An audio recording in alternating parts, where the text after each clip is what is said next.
हे बघा, या उपवासाला तर 30-30 साबुदाणा खिचडी मी काही खात नसते. तुम्ही काय खाणार ना ते आता रेसिपी बघून ठरवा. भिजलेला साबुदाणा घ्यायचा, त्याआधी रताळा आणि बटाटा साल काढून चांगलं खिसून घ्यायचं.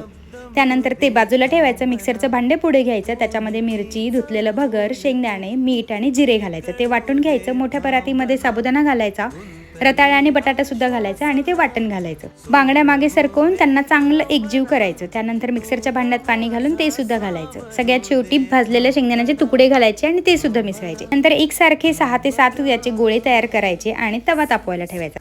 तवा दणदणीत तापला पाहिजे. त्यावर 1 चमचा तेल घालून थोडंसं पाणी शिंपडायचं आणि मग एक गोळा घेऊन त्याला तव्यावरच थापायचं. त्या थालीपीठाचे कान, नाक, डोळे सगळे आपण बोटानेच टोचायचं. पाणी घालायचं, 1 चमचाभर तेल घालायचं आणि झाकून ठेवायचं. तुमचं थालीपीठ खालून काही असं दिसलं पाहिजे. आता तुमचं थालीपीठ तयार आहे. आता हे दह्यासोबत खा, कोशिंबिरीसोबत खा किंवा ठेच्यासोबत खा, तुमची मर्जी. पण चॅनलला तेवढं सबस्क्राईब करा.